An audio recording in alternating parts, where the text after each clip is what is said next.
Hello, I'm Krishna Chaitanya Reddy. Welcome to Creative Aptitude. The only thing which I want to explain is aptitude is not mathematics. Try to understand aptitude is different and mathematics is different. Aptitude is natural ability. When you go Google, you'll get to know aptitude is equal to natural ability. Try to understand why do companies conduct this test? Why are organizations interested in this test, whether it is public sector or private sector? Why people make sure that you clear the aptitude test, then only attend the interviews? It's very simple. They are testing your natural ability. What is your ability to solve problems? How are you able to solve the problems of your clients? How your ability is working? Naturally, how talented you are. It's not a test conducted to know your mathematical skills. No, not at all. If that was the case, they would have considered your 10th class mathematics score or intermediate mathematics score. But they are not doing that. They are conducting a half an hour or 1 hour test and then deciding whether you have an ability to work for their company or not. So whether it is an entrance examination or public sector or private sector, whatever examination, it could be banking, railways, it could be UPSC, it could be any state level public sector jobs, or it could be anything. They want you to clear this test. CAT, GRE, GATE, everything there is a test called aptitude test. So try to understand the importance of it. What exactly happens is examiners will take help of mathematics syllabus and try to test your natural ability. Because there is time and work, because there is percentages, because there is profit and loss, people assume it to be mathematics, which is not. People think that it is mathematics, which we have learnt in 8th, 9th classes. So if we revise the syllabus of mathematics in school, we'll get to clear this examination. You will 100% clear that examination if you revise your mathematics syllabus, but if half an hour test is conducted for 3 hours, you will clear it. They expect you to be instinct. They expect you to be spontaneous. You have to solve a question within seconds there. So that is where this natural ability comes into play. So from now, I really want you to understand this subject as natural ability. For example, let us get to the syllabus of this aptitude.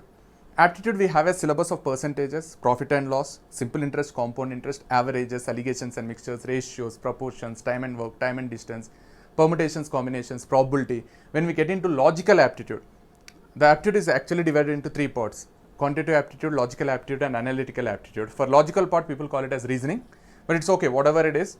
So it is quantitative aptitude, logical aptitude and analytical aptitude. So when you take the quantitative aptitude part, whatever I said as a syllabus, that comes as a syllabus. And in logical and analytical part, you have blood relations, directions, sitting arrangement, logical puzzles. You have questions on coding, decoding, odd one out, number series, letter series. You have questions on data sufficiency and syllogism. So you have different topics there where there are no numbers involved. Whenever there are numbers involved, we call it as quantitative aptitude. So quant is something related to numbers, so we generally call it as quantitative aptitude. But what I really want to tell you now is, whatever syllabus you consider, right from percentages to blood relations, anything, that's seriously part of our life. Whatever we do, whatever question is asked in aptitude test, no matter what examination it is, it could be your entrance examination or public sector or private sector examination, whatever you write, whatever they ask, the syllabus is seriously part of our life. Consider percentages. Percentages is generally a part of our life. We don't use percentages only in examination. We use it in shopping malls. We go to a shopping mall, we buy something and we ask for a discount, or they themselves mention a board, flat 50% off, flat 40% off.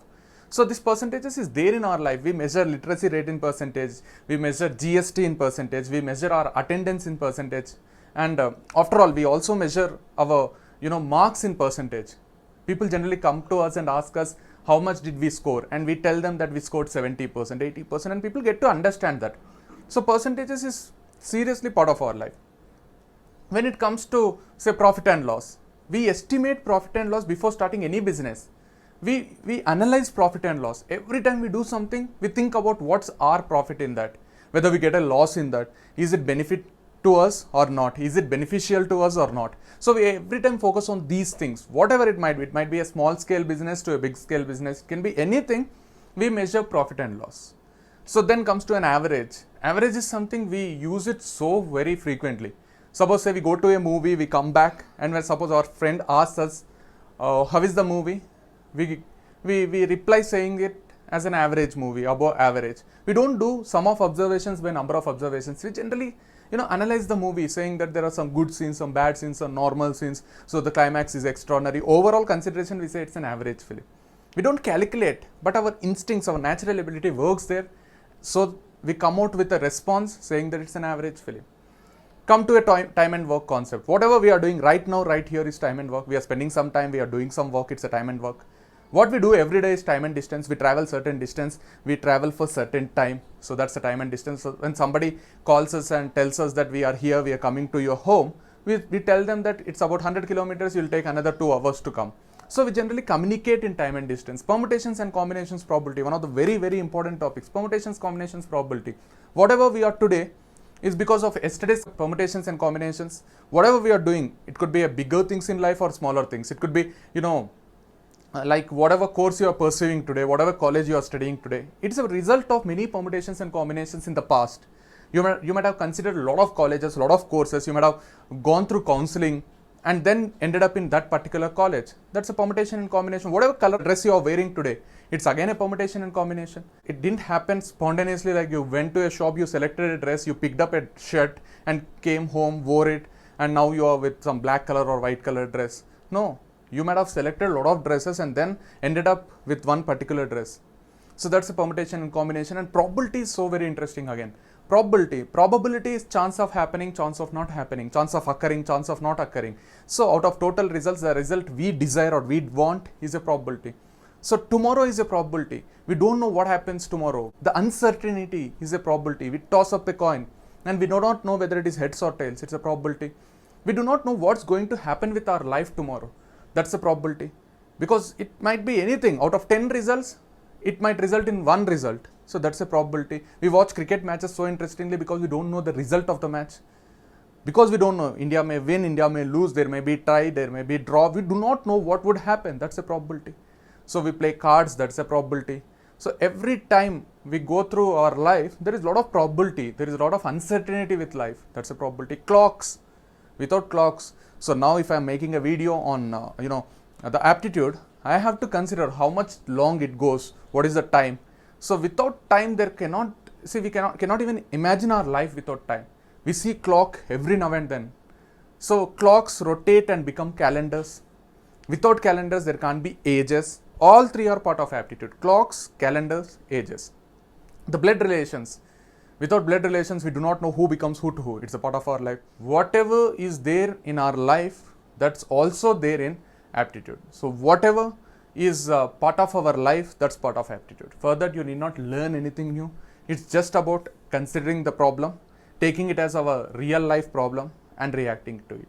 So that's how we get to solve questions on aptitude. But to do that, we have to be very, very quick in our calculations. We have to be very, very instinct with our calculations. So that's the reason we have to spend certain time in learning some speed calculations which are useful to solve problems. We don't learn any formulae, any a plus b whole square, a minus b whole square. That's not necessary for solving aptitude questions. That's part of mathematics. Mathematics is a science where we prove our answer. If it is an 8 marks questions, we have to do it for 8 lines. Then we get an answer. We get an answer in first line. Our teacher will not reward us with 8 out of 8. So that's impossible. Try to understand what exactly happens here is, mathematics is something where every line will give us marks. Every line has marks. If you do that 8 marks question in 4 lines, your teacher will give you only 4 marks. If you do it in 8 lines, then only you will be given 8 marks. If you directly write an answer, your teacher will reward you with half a mark or 1 mark. So try to understand, mathematics is science where every line will have a mark. But aptitude is an art. It's an art of giving answers very quickly. So what happens exactly here is, they'll give you 30 minutes and ask you to solve 50 questions where you have to be very quick. To become that quick, we'll learn certain calculations like squares, cubes, the tables, and some multiplications. So we'll become very quick with these calculations. There are a lot of techniques to become quick with these calculations because every formula has square or cube in it. If you take simple interest and compound interest formula, it is p into 1 plus r by 100 whole power n minus p. Whole power n will be number of years, that can be 2 years or 3 years, it's squares or cubes. So there is a multiplication in that. So multiplication, squares, cubes are compulsory. If you know tables till 20, that will help you a lot. I will not teach you, I will not ask you to by heart them. But there are certain things which you have to focus. So we'll become quick in our calculations. So this course has certain part where we have to become very quick with our calculations, and the certain part where we have to be in a position to understand that this is not mathematics, this is some spontaneity to do questions. So what we'll do in this particular course is we'll start with some speed calculations, some easy calculations like squares, cubes and everything. Then we'll get into percentages, followed by profit and loss, then simple interest and compound interest, then averages, then allegations and mixtures, then ratios, then ages, then time and work, then time and distance, some partnerships questions, then permutations and combinations, followed by probability, then some data interpretation, then some part of mensuration, the elementary mensuration like squares, cubes, triangles, rectangles, how to do them. So this is what we do it in quantitative aptitude. Then followed by blood relations, sitting arrangement, syllogism, clocks, calendars, logical puzzles, the direction sense, the odd one out. So these all things we'll do it in logical part, and then we'll complete this course, where this complete course will be useful to write any examination. You'll get a proper understanding about how to deal with aptitude. It could be a basic level examination, the moderate or advanced level examination. It could be ICET, CAT, GRE, GATE. It could be any of your public sector examinations like banking, railways. It could be UPSC, or it could be any entrance examination where there is aptitude in it. It could be insurance examinations. So there are a lot of notifications which comes every year. There are a lot of entrance examinations, lot of public, private sector jobs. If you are in the college studying in some third year or fourth year, the campus recruitment happens. It will be useful for every campus recruitment test. So just focus on all the things. I'll discuss everything in detail, completely, totally. So we'll make a video after video where you'll get to understand a lot of different models of question. What is the thought process of the examiner? What is he expecting from you? How to deal with the problem? How to come out with a solution spontaneously? This is all we'll do. I'll just give you a couple of examples how this aptitude becomes different from mathematics. I'll make another video for how aptitude is different from mathematics. Thank you so much. I'm Krishna Chaitanya. I'll come up with a couple of examples where aptitude is totally different from mathematics. Thank you so much.